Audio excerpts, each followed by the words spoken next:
बहुत समय पहले की बात है। श्यामा नदी के किनारे शालवन नाम का एक विशाल वन था। उसका कोई और छोर नहीं था। उसी वन में शांतानंद नाम के एक साधु रहते थे। वे बड़े ही दयालु थे। यदि कोई मुसाफिर उधर से गुजरता तो साधु महाराज उससे प्रार्थना करते कि आप थोड़ी देर के लिए मेरी कुटिया में विश्राम कर लो, तब आगे बढ़ना। यात्री उनकी इस प्रार्थना को मान लेते और उनकी कुटिया में आराम भी करते। इसके बाद राहगीर उन्हें आशीर्वाद देते हुए अपने रास्ते चले जाते। इस तरह से साधु महाराज उस वन से गुजरने वाले यात्रियों की सेवा करते थे। उसी वन में जयमाल नाम का एक डाकू भी रहता था। जंगल से गुजरने वाले राहगीरों को लूटना उसका काम था। अगर कोई यात्री उसे धन माल देने में तनिक भी आनाकानी करता था तो जयमाल उसे मारने से हिचकता नहीं था। उसी के डर से लोग उस वन से गुजरने से पहले 100 बार सोचते थे, और अगर कोई हिम्मत करके उस वन में प्रवेश कर भी जाता तो डाकू जयमाल उसे लूट लेता। इस तरह से डाकू जयमाल का आतंक आसपास के सभी गांव में फैल चुका था।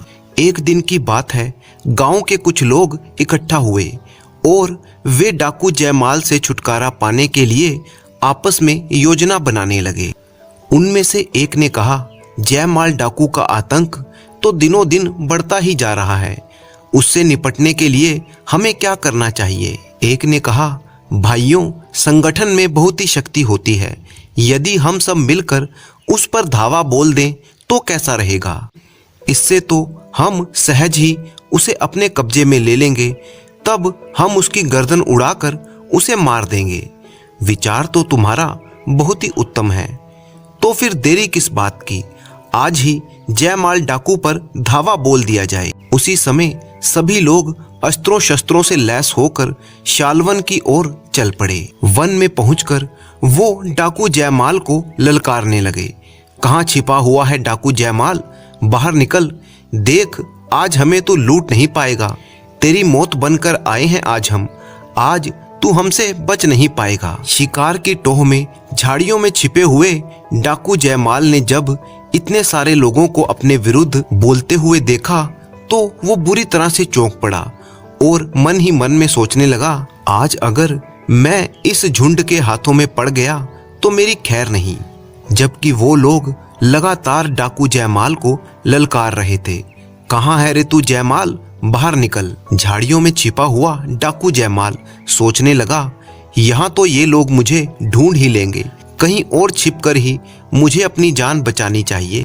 ये सोचकर वो वहां से उठा और दबे पांव वहां से भाग लिया। जल्दी ही साधु शांतानंद की कुटिया उसे दिखाई दी। वह सोचने लगा, मुझे इस कुटिया में शरण लेनी चाहिए। वह कुटिया के समीप पहुंचा तो वह बहुत ही हाँफ रहा था।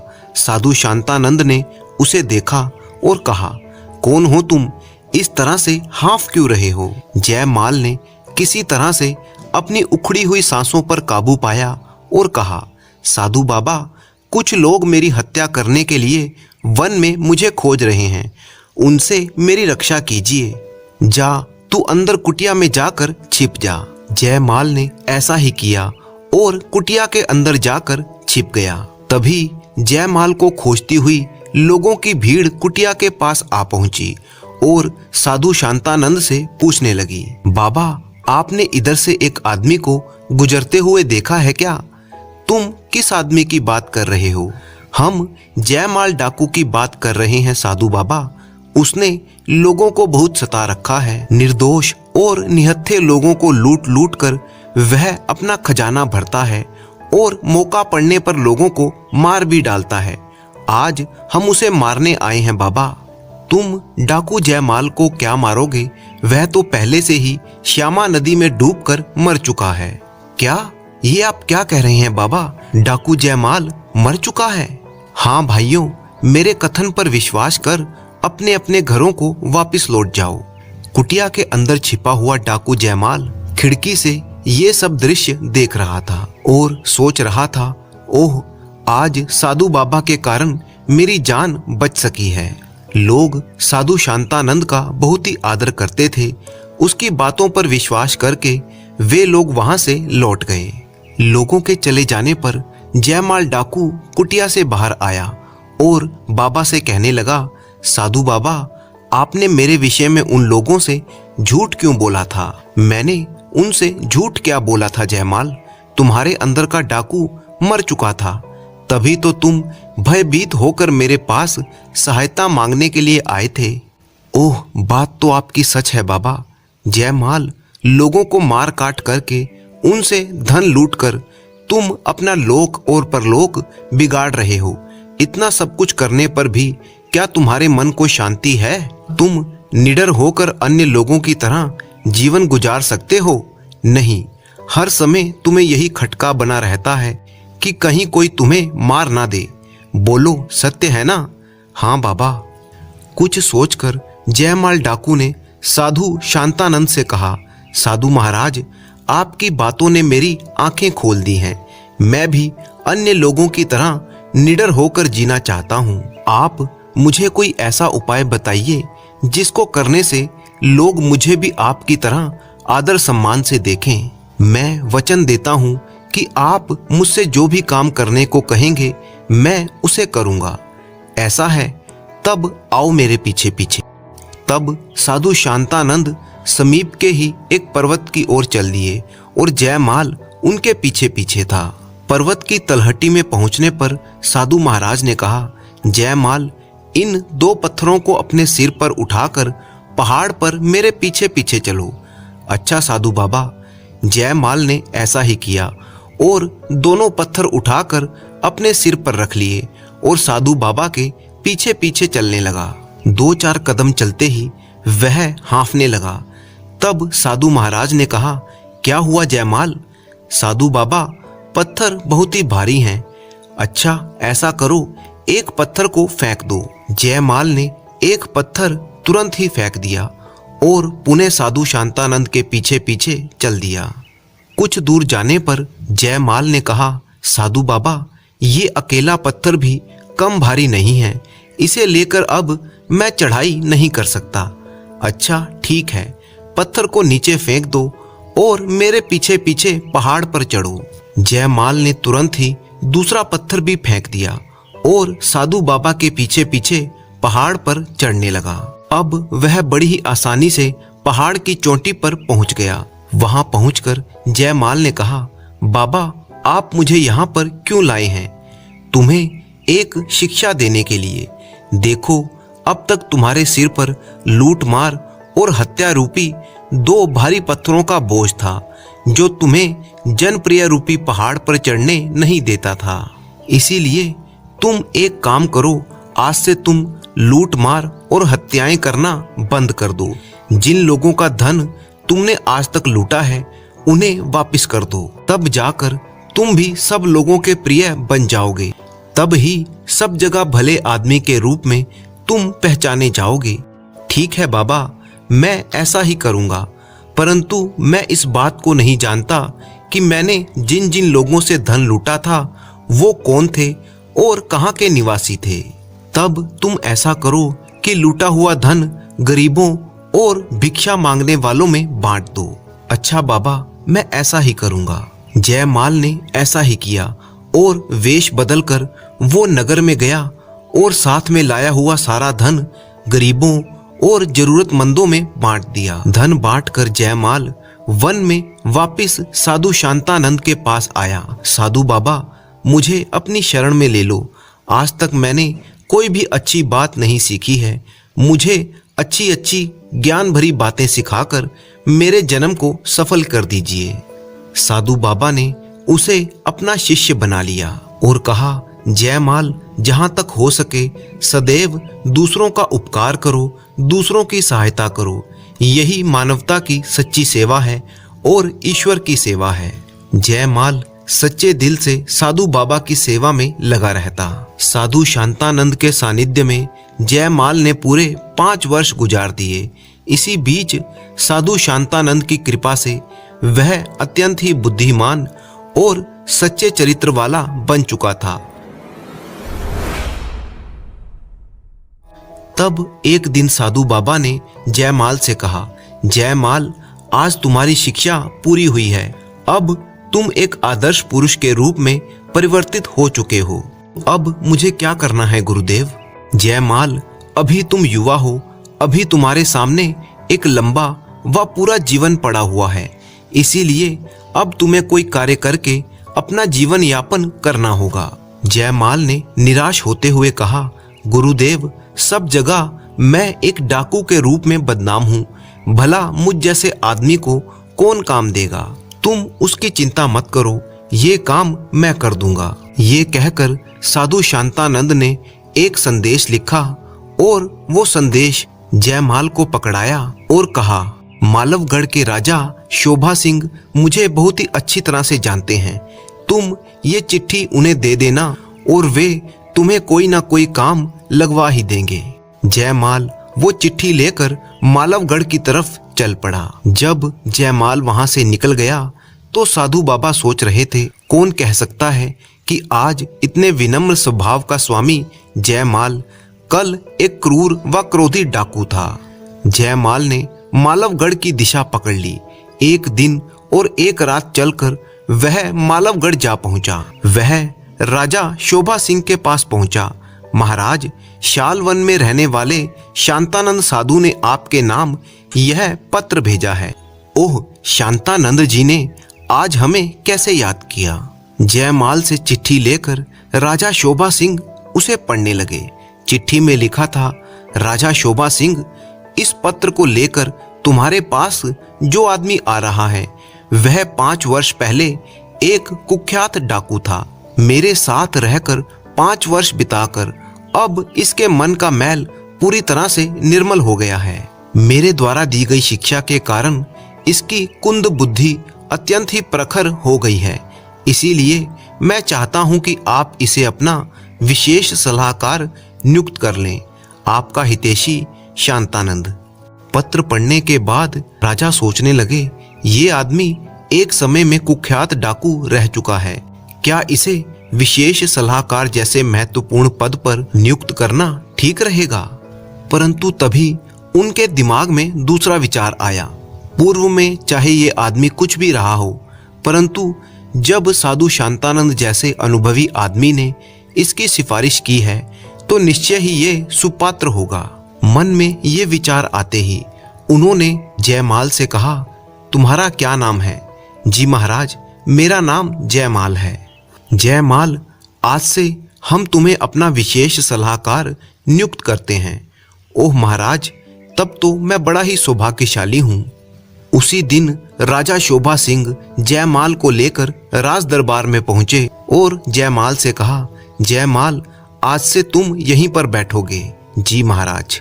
जयमाल ने अपना स्थान ग्रहण किया ही था कि तभी कुछ लोग फरियाद लेकर महाराज के दरबार में उपस्थित हुए।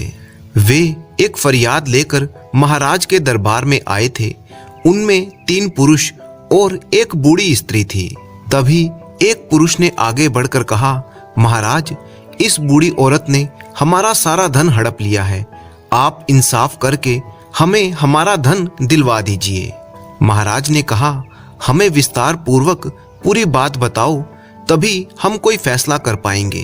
तब बूढ़ी औरत ने आगे बढ़कर कहा, महाराज, ये तीनों झूठ बोलते हैं। मैं आरंभ से ही आपको सारी बात बताती हूँ, सुनिए। ये कहकर बुढ़िया ने अपनी राम कहानी सुनानी शुरू की। महाराज, ये 4 व्यापारी मित्र आपके राज्य में व्यापार करने आए थे। यहाँ व्यापार में इन्होंने तगड़ा मुनाफा कमाया, इससे इनके पास काफी धन हो गया था। बुढ़िया ने कहानी सुनाते हुए आगे कहा, एक दिन ये चारों अपने साथ अपना सारा धन लेकर बुढ़िया के पास आए और बोले, बुढ़िया माँ, हम इस नगर में परदेसी हैं और हमारे पास काफी धन है, तुम हमारे धन की रक्षा करो। बुढ़िया ने कहा, मैं रक्षा करूं, लेकिन कैसे? हम तुम्हारे घर के आंगन में सारा धन गाड़ देते हैं। जिस दिन हम चारों एक साथ आकर तुमसे अपना धन मांगे, उसी दिन तुम हमें हमारा धन देना। अगर हम में से कोई एक आकर धन मांगे तो मत देना। ठीक है, यह तो बड़ा ही सरल काम है, पर बदले में मुझे क्या मिलेगा? बूढ़ी माँ उसकी तुम चिंता मत करो, बदले में हम तुम्हें भी धन देंगे। तब तो मुझे तुम्हारी बात मंजूर है। तब उन चारों व्यापारियों ने बुढ़िया के घर में एक गड्ढा खोद दिया और धन से भरी हुई 2 बड़ी बड़ी पोटलियां उसमें रख दी और उसके बाद गड्ढे को मिट्टी से भर दिया। फिर वो चारों बूढ़ी माँ से बोले, बूढ़ी माँ, हम हर शाम को तुम्हारे यहाँ पर भोजन करने आया करेंगे। ठीक है, बड़े शौक से आओ बेटों। रोज शाम को वो चारों बुढ़िया के घर पर भोजन करने के लिए आते। बूढ़ी माँ, हमारा सारा धन सुरक्षित तो है ना? हाँ बेटों, तुम्हारा धन पूरी तरह से सुरक्षित है। एक दिन उन चारों व्यापारियों ने उस खड्डे को खोद कर देखा तो धन ज्यों का त्यों ही रखा हुआ था। अब उन्हें बुढ़िया की ईमानदारी पर कोई शक नहीं था। बुढ़िया की ईमानदारी से खुश होकर उन्होंने 5 स्वर्ण मुद्राएं बुढ़िया को दी। बूढ़ी माँ, इन मुद्राओं को अपने पास रख लो, ये तुम्हारे काम आएंगी। जुग जुग जियो मेरे बेटों। परंतु उन चारों में से एक के मन में लालच आ गया था। वह सोचने लगा, किसी न किसी तरह से बूढ़ी को धोखा देकर मैं सारा धन हड़प कर लूं तो मेरी सारी जिंदगी बिना कोई काम किए आराम से कट जाएगी। एक दिन वो चारों व्यापारी घर के बाहर एक पेड़ के नीचे बैठे हुए चौपट खेल रहे थे। तभी उनमें से एक ने दूसरे से कहा, जयंत, तुम बूढ़ी माँ से जाकर कह दो कि वह जल्दी से खाना बना दे, बहुत ही भूख लग रही है। अच्छा, अभी जाता हूँ। जयंत घर की तरफ चल दिया। वह मन ही मन में सोच रहा था, अकेले धन को हड़पने का यही सबसे अच्छा मौका है। उसके साथी घर के बाहर चौपट खेलने में व्यस्त रहे और वह घर की तरफ चल दिया। घर के अंदर आकर उसने बूढ़ी माँ से कहा, बूढ़ी माँ, हमें इस वक्त सारे धन की आवश्यकता है। मेरे साथियों ने धन लाने के लिए मुझे भेजा है। सारे धन की एक साथ तुम लोगों को इस समय क्या आवश्यकता आ पड़ी? बूढ़ी माँ, मेरी बात पर तुम्हें यकीन नहीं हो रहा तो तुम बाहर जाकर मेरे साथियों से पूछ लो। तब बुढ़िया घर के दरवाजे पर आई और बाहर बैठकर चौपट खेल रहे व्यापारियों से बोली, तुमने जयंत से जो कहा है क्या वो ठीक है? हाँ बूढ़ी माँ, ठीक है, परंतु जरा जल्दी कर दो। तब बुढ़िया घर के अंदर आई और बोली, तुम्हारे साथी भी तुम्हारी बात का समर्थन कर रहे हैं, इसीलिए गड्ढे को खोदकर तुम अपना धन ले जा सकते हो। अच्छा बूढ़ी माँ। जयंत मन ही मन में सोच रहा था कि मेरी चाल कामयाब हो गई। जयंत फटाफट खड्डा खोदने में जुट गया। बड़ी ही तेजी के साथ उसने सारा खड्डा खोद लिया और धन के 2 बड़े बड़े थैले निकालकर बाहर रख दिए और बूढ़ी माँ से बोला, बूढ़ी माँ, तुम जरा 1 लोटा पानी ला दो, मुझे बड़ी ही प्यास लग रही है। अभी लाई बेटा। और फिर बुढ़िया पानी लेने चली गई। इतने में पलक झपकते ही जयंत ने दोनों धन से भरे हुए थैले उठाए और घर के पिछवाड़े में एक घोड़ा खड़ा था, उसकी पीठ पर लादकर वह तुरंत वहां से फरार हो गया। दूसरी ओर उसके साथी जो घर से बाहर बैठे हुए चौपट खेल रहे थे, वे सोचने लगे कि जयंत अभी तक वापस नहीं आया, आखिर क्या कारण हो सकता है। और वो कहने लगे, आओ चलो, अब तक तो खाना बन ही गया होगा, हम घर के अंदर चलते हैं। तीनों घर के अंदर गए और बुढ़िया से कहने लगे, बूढ़ी माँ, खाना तैयार है? तुमने अब कहा है, मैं अभी झटपट बनाए देती हूँ। अब बनाओगी? हमने तो बहुत देर पहले जयंत के हाथों खाना पकाने को कहलवा भेजा था। जयंत से कहलवा भेजा था? उसने तो मुझे नहीं कहा। कहाँ है जयंत? जयंत तो सारा धन लेकर न जाने कहाँ चला गया। क्या? जब तीनों व्यापारी सदमे से उभरे तो कहने लगे, लेकिन तुमने उसे अकेले ही सारा धन क्यों दिया? मैं तो दरवाजे पर तुम लोगों से पूछने आई थी और तुमने कह दिया था कि जल्दी करो। ओह, हमने तो खाना जल्दी बनाने के लिए कहा था। क्या? जयंत हमें धोखा देकर सारा धन लेकर गायब हो गया। मुझे तो इस बुढ़िया का हाथ भी इस षड्यंत्र में लगता है। जयंत से इसकी मिली भगत है। क्या बक रहे हो तुम? होश में हो या नहीं? तब बुढ़िया ने अपनी कहानी पूरी करते हुए कहा, महाराज, यही है सारी राम कहानी। अब आप ही बताइए कि इस घटना में मेरा क्या दोष है। महाराज, ये झूठ बोल रही है। अवश्य ही इसे इस बात का पता है कि जयंत धन लेकर कहां पर गया है। महाराज, हम सब पर दया करें, इससे हमारा सारा धन वापस दिलवाने की कृपा करें। महाराज सोचने लगे, ओह बड़ा ही विचित्र झगड़ा है ये, कैसे इन लोगों का निपटारा करूं। क्यों ना जयमाल से इस झगड़े का निपटारा करने के लिए कहूं। इस प्रकार जयमाल की बुद्धिमानी की परीक्षा भी हो जाएगी। ये सोचकर उन्होंने जयमाल से कहा, जयमाल, क्या तुम इन लोगों के झगड़े का निपटारा कर सकते हो? अवश्य महाराज, यदि आपकी आज्ञा हो तो। जयमाल ने बूढ़ी औरत से पूछा, बूढ़ी माँ, जब चारों व्यापारी तुम्हारे पास धन रखने के लिए आए थे तो उन्होंने तुमसे क्या कहा था? जी, इन्होंने कहा था कि ये सारा धन हम तुम्हारे आंगन में गाड़ जाएंगे।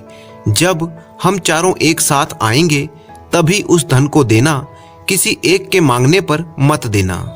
क्यों भाइयों, बूढ़ी माँ ने जो कुछ कहा क्या वो सच है? तुम्हें क्या कुछ कहना है? हमें कुछ नहीं कहना श्रीमान। बूढ़ी ने आपको जो कुछ बताया है वह सत्य है, लेकिन इसने हम तीनों से पूछे बिना ही हमारे चौथे साथी को सारा धन दे दिया। यही हमारी शिकायत है। तुम लोगों ने बूढ़ी से कहा था कि चारों के आकर मांगने पर ही धन देना, अन्यथा नहीं देना। हाँ, यही सच है। इसी प्रकार जब तुम चारों आकर बूढ़ी माँ से धन मांगते तभी बूढ़ी माँ को तुम्हें धन देना है, नहीं तो नहीं देना। हाँ श्रीमान, तो फिर तुम यहाँ पर बूढ़ी माँ की शिकायत लेकर क्यों आए हो? अपने चौथे साथी को लेकर आओ और तब चारों मिलकर बूढ़ी माँ से अपना धन मांगो। तब यदि बूढ़ी माँ तुम्हारा धन वापस ना करे, उस अवस्था में ही बूढ़ी माँ दोषी होगी, अन्यथा नहीं होगी। वो तीनों सोचने लगे, इस आदमी ने तो बड़ी ही चतुराई के साथ हमें हमारे ही शब्दों के जाल में फंसा दिया। तब बुढ़िया ने कहा, बेटे, तुमने उचित फैसला किया है, तुम जुग जुग जियो। तीनों व्यापारी जब सिर झुकाकर वहां से जाने लगे तब जयमाल ने कहा, ठहरो। तीनों सहम कर जहां के तहां खड़े रह गए। जयमाल ने कहा, तुम तीनों का चरित्र मुझे संदिग्ध लग रहा है। भला कोई अपनी गाड़ी मेहनत से कमाया हुआ धन किसी अनजान के घर में क्यों गाड़ेगा? धन की सुरक्षा के और भी कई अच्छे उपाय हैं।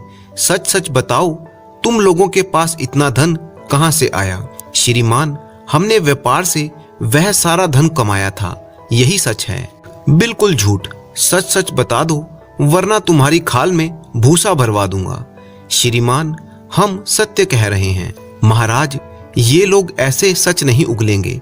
आप जल्लादों को बुलवाइए, वे ही इनसे सच उगलवाएंगे। नहीं नहीं, जल्लादों को मत बुलवाइए, हम सच बताते हैं।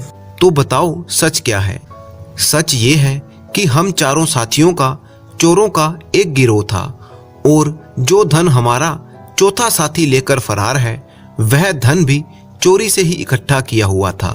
महाराज ने कहा, ओह, तो तुम लोग चोर हो? जी महाराज। महाराज ने तुरंत आदेश दिया कि इन तीनों को कारागार में डाल दिया जाए और उस बूढ़ी औरत को पूरी इज्जत के साथ राजमहल से विदा कर दिया गया। महाराज ने जयमाल से कहा, जयमाल, तुम परीक्षा में खरे उतरे, तुम्हें उचित ही हमने अपना विशेष सलाहकार बनाया है। हमें अपने इस फैसले पर सदैव गर्व रहेगा। उस दिन के बाद से राजा शोभा सिंह जयमाल से सलाह लेकर ही अपना प्रत्येक कार्य करते थे।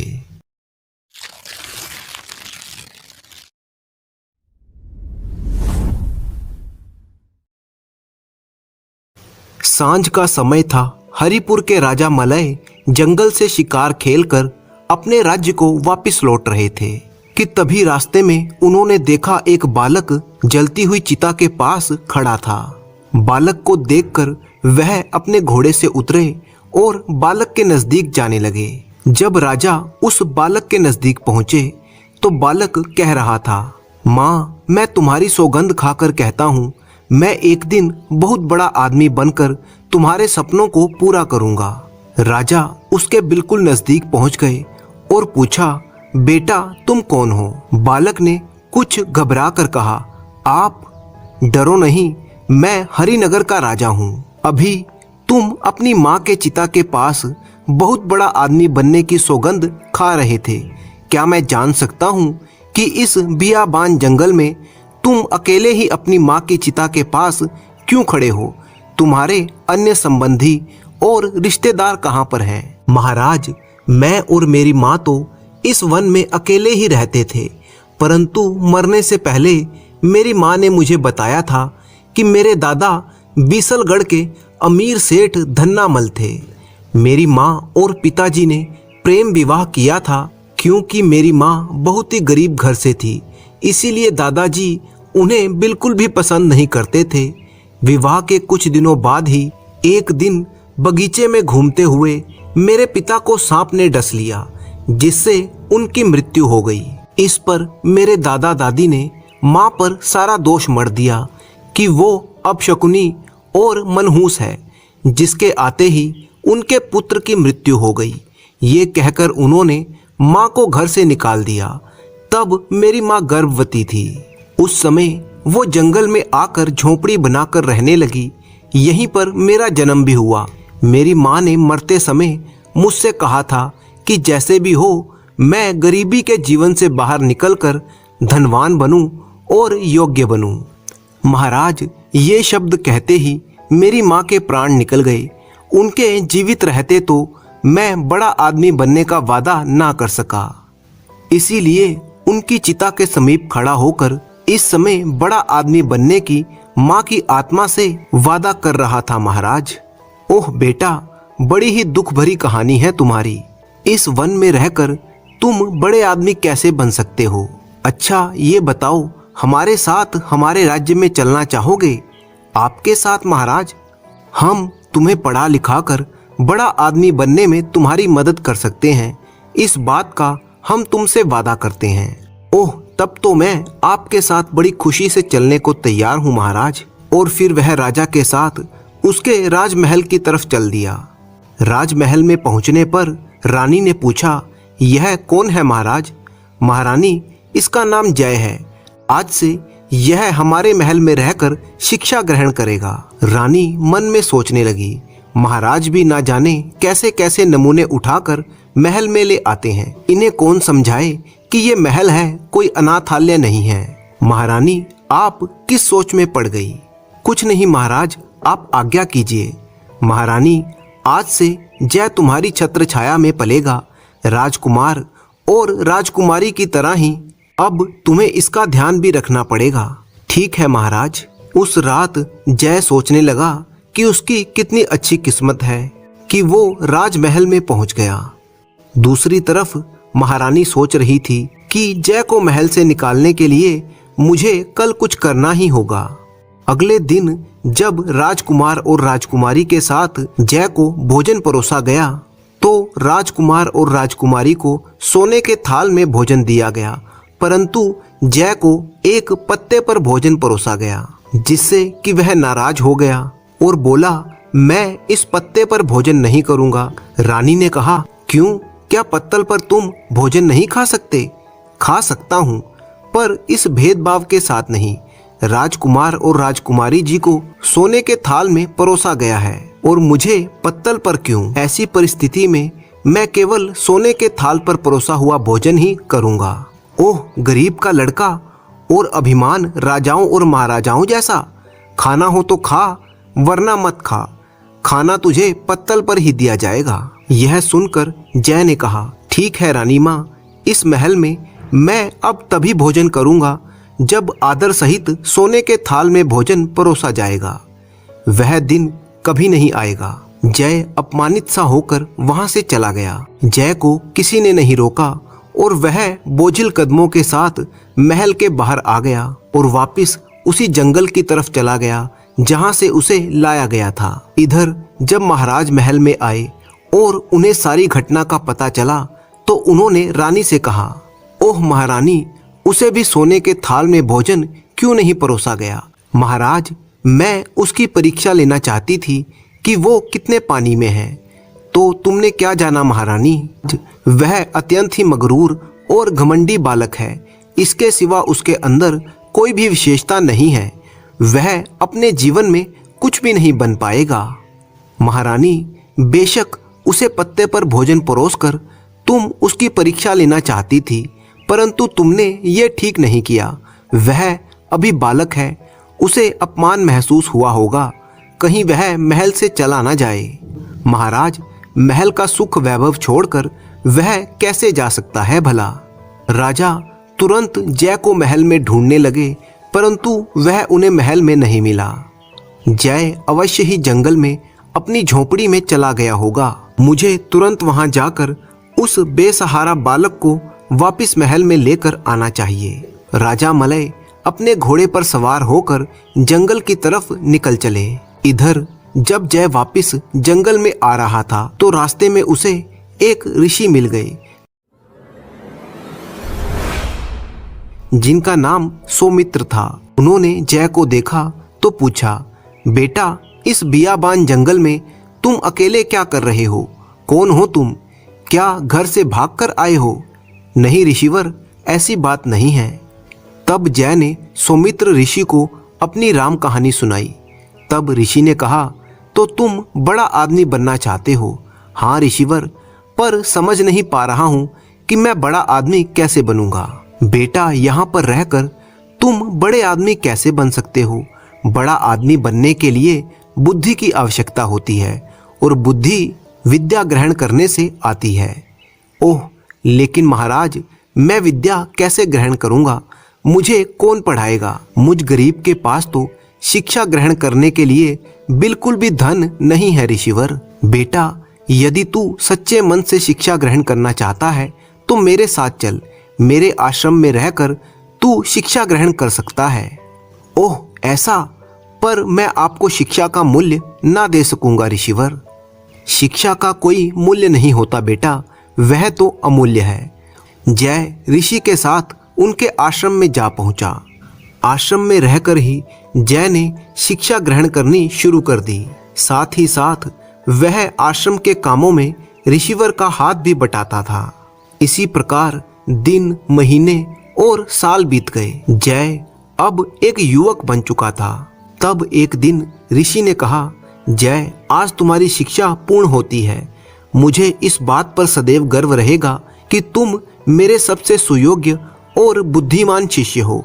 अपनी बुद्धि के प्रयोग से तुम कठिन से कठिन परिस्थितियों में भी सफलता प्राप्त कर सकोगे, ऐसा मेरा आशीर्वाद है। जाओ, अपने इस बुद्धि के बल के सहारे जीवन के कुरुक्षेत्र में सफल योद्धा बनकर उतर जाओ। गुरु का आशीर्वाद पाकर जय उसी समय आश्रम से बाहर चला गया। उसने निश्चय किया कि वह हरिनगर जाएगा। हरिनगर वही राज्य था जहाँ के राजा ने एक बार बचपन के समय में जय को आश्रय दिया था, परंतु उसकी रानी ने अपमानित करके जय को निकाल दिया था। जब जय हरिनगर में पहुंचा तब उसे मालूम हुआ कि वहां के प्रधानमंत्री की आकस्मिक मृत्यु हो चुकी है और इसीलिए प्रधानमंत्री का पद खाली पड़ा था। राजमहल की राज्यसभा में आज प्रधानमंत्री के खाली पड़े पद पर योग्य उम्मीदवार का चुनाव करना था। जय भी उस समय राजा के दरबार में पहुंच गया और वहां पर जो कुछ भी घटित हो रहा था उसे जय बड़े ही ध्यान से देखने लगा। उस समय राजा अपने सिंहासन पर बैठे थे और उनके सेनापति ने कहा, महाराज, प्रधानमंत्री की आकस्मिक मृत्यु से प्रधानमंत्री का पद रिक्त हो गया है। यह पद ज्यादा दिनों तक खाली नहीं रखना चाहिए। सेनापति जी, आप बिल्कुल ठीक कह रहे हैं। आज तक जो रीति चली आई है उसी रीति के अनुसार प्रधानमंत्री के पुत्र शारंग को प्रधानमंत्री का पद सौंप दिया जाएगा। लेकिन महाराज, क्या शारंग इस पद के योग्य है? योग्य हो या ना हो, राजकीय रीति के अनुसार यह पद तो शारंग को ही सौंप दिया जाएगा। हम अभी दरबार में इस बात की घोषणा कर देते हैं। तभी जय आगे बढ़ा और उसने कहा, महाराज, समय के साथ साथ पुराने रीति रिवाजों को बदल देने में ही बुद्धिमानी है। कौन हो तुम? मेरा नाम यश है महाराज। मैं प्रधानमंत्री पद के लिए अपना नाम पेश करना चाहता हूँ। किस बूते पर तुम यह पद पाने की इच्छा रखते हो? जय ने राजा मलय के सामने अपना नाम यश बताया था ताकि राजा मलय उसे पहचान न सकें। और वैसे भी इतने वर्षों के बाद राजा मलय वृद्ध हो चुके थे। तब जय ने आगे कहा, महाराज आप जैसे चाहें उसी प्रकार से मेरी परीक्षा ले सकते हैं। यदि मैं आपकी कसौटी पर खरा उतरा तो ठीक है, नहीं तो आप मुझे जो भी सजा देना चाहें दे सकते हैं। ठीक है युवक, तुमने राजकीय रीति रिवाजों को बदल डालने के लिए हमें जो सलाह दी है हम उसको मानते हैं। उस सलाह पर हम तभी अमल कर सकते हैं जब तुम हमारे द्वारा ली गई परीक्षा में उत्तीर्ण हो जाओगे। हम शारंग और तुम्हारी दोनों की परीक्षा लेंगे। जो भी इस परीक्षा में उत्तीर्ण होगा उसे हम हरिनगर का प्रधानमंत्री बनाएंगे। राजा मलय के आदेश पर सोने की मयान में रखी हुई 2 तलवारें तुरंत राज दरबार में पेश की गईं। तब राजा मलय ने शारंग को एक तलवार दी और कहा, शारंग तुम्हें उत्तर दिशा में जाना है और वहां के समीपवर्ती राज्य केसरपुर में जाकर वहां के राजा केसर सिंह को यह भेंट देकर आना है। उसके बाद महाराज ने एक सोने की तलवार यश को दी और कहा, यश तुम्हें पश्चिम दिशा के सीमावर्ती राज्य विशालपुरम में जाकर राजा विशाल तक ये भेंट पहुंचानी है। दोनों उसी समय तलवारें लेकर अपनी अपनी दिशाओं की ओर चल दिए। जब शारंग उत्तर दिशा में स्थित केसरपुर राज्य के दरबार में पहुंचा तब उसने वहां के राजा से कहा, राजन मैं हरिनगर के राजा मलय के द्वारा भेजा गया राजदूत हूँ। हमारे महाराज ने आपके लिए भेंट में ये सोने की तलवार भिजवाई है। राजदूत तुम्हारे महाराज की ये भेंट हम स्वीकार करते हैं। परंतु जैसे ही महाराज ने तलवार को मयान से बाहर निकाला तो देखा तलवार की नोक पर लाल रंग लगा हुआ था। राजा ने कहा, यह क्या, तलवार की नोक पर लाल रंग लगा हुआ है? राजदूत इसका क्या अर्थ है? हम समझ नहीं पा रहे हैं, इसका अर्थ तुम ही बताओ। तब शारंग मन ही मन में सोचने लगा, तलवार की नोक पर लगे हुए इस लाल रंग का आखिर क्या मतलब हो सकता है? मैं इस लाल रंग का मतलब नहीं जानता हूँ। फिर भी इस समय राजा केसर सिंह की बात का उत्तर ना देना ठीक ना होगा। यह सोचकर शारंग ने कहा, हाँ राजन, लाल रंग का यही रहस्य है।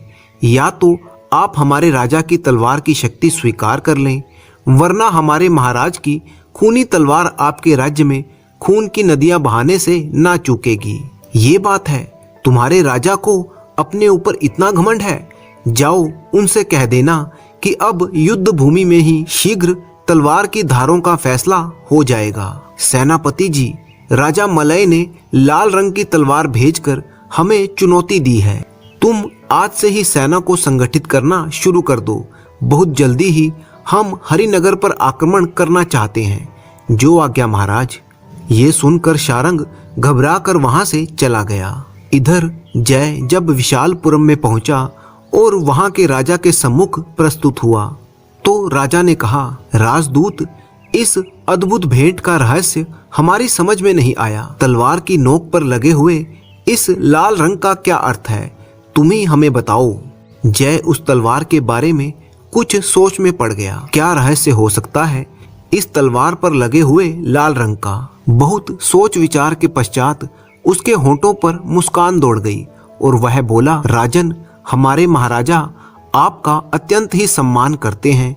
ये तलवार उसी सम्मान का सूचक है। तलवार की नोक पर लाल रंग लगाकर हमारे राजा ये बात सिद्ध करना चाहते हैं कि वो और उनका राज्य आपकी मित्रता के लिए खून की एक एक बूंद बहाने से भी नहीं हिचकेगा। ओह, ये बात है। बड़े ही सुंदर विचार हैं तुम्हारे राजा के। राजदूत, मैं तुम्हारे राजा की इस मित्रता सूचक तलवार को स्वीकार करता हूँ और इसके लिए उनका हार्दिक धन्यवाद करता हूँ। मैं भी तुम्हारे राजा का सच्चा मित्र व हितैषी बनने की पूरी कोशिश करूंगा। मेरा तन मन सदैव उनके लिए अर्पित रहेगा। और साथ ही राजा ने कहा, राजदूत, मैं तुम्हें सेना की एक टुकड़ी और बहुमूल्य उपहार तुम्हारे राजा को भेंट के रूप में दे रहा हूँ। धन्यवाद महाराज। जय सेना की उस टुकड़ी और बहुमूल्य उपहारों को लेकर हरिनगर की तरफ रवाना हो गया। इधर केसरपुर की सेना ने हरिनगर की ओर कूच कर दिया।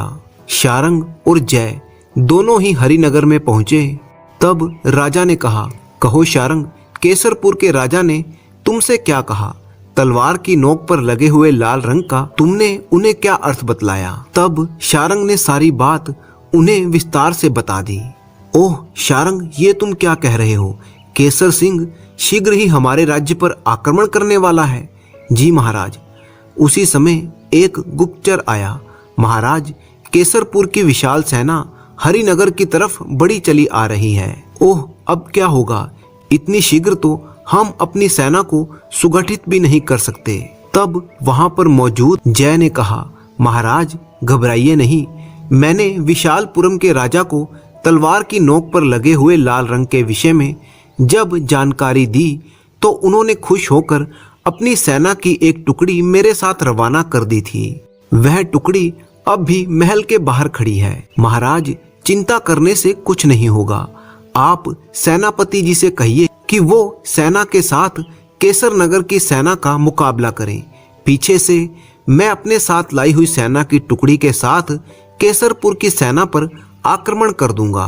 दो तरफ से हुए इस आक्रमण को केसरपुर की सेना झेल नहीं पाएगी और उस अवस्था में विजय हमारे ही हाथ लगेगी। और वही हुआ जैसा कि जय ने सोचा था।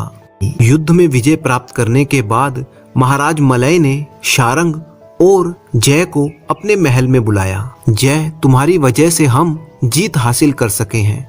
हम तुम्हें प्रधानमंत्री का कार्यपद सौंपते हैं। शारंग ने कहा, महाराज, यह तो आप मेरे साथ अन्याय कर रहे हैं। मैंने तुम दोनों को एक सी भेंट देकर दोनों राजाओं को देने के लिए कहा था, किंतु तुम दोनों ने अपनी अपनी बुद्धि से उन भेंटों का अलग अलग अर्थ निकाला।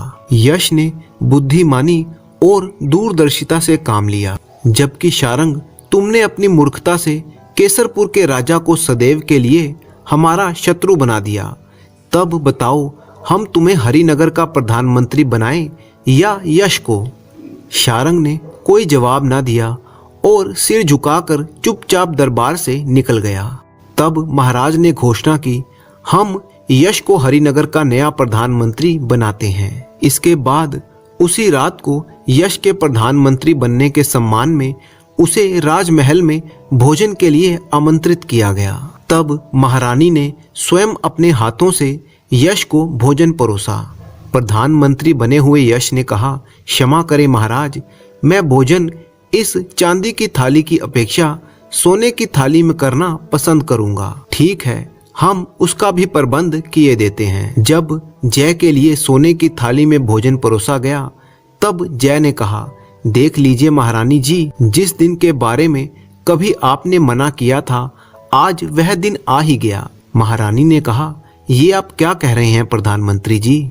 महारानी जी, याद कीजिए, आज से 15 वर्ष पूर्व जब जय नाम के एक बालक को आपने पत्ते पर भोजन परोसा था।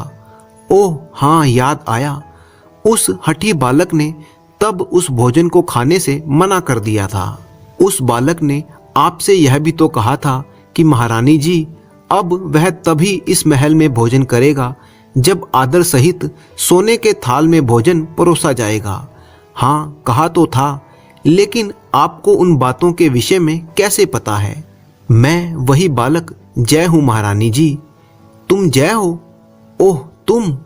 तब राजा मलय ने महारानी सुनंदा से कहा, देख लो महारानी, जिस बालक को तुमने मगरूर समझा वह आज इस देश का प्रधानमंत्री है। ऐसा ना कहिए राजन, यदि महारानी जी मुझे उस वक्त तिरस्कृत नहीं करती तो मेरे मन में भी ऊंचा उठने की तीव्र लालसा ना जागती। मैं तो महारानी जी का एहसानमंद हूँ। यह तो तुम्हारी विनम्रता है प्रधानमंत्री। जय ने कुशलता पूर्वक प्रधानमंत्री का पद संभाल लिया।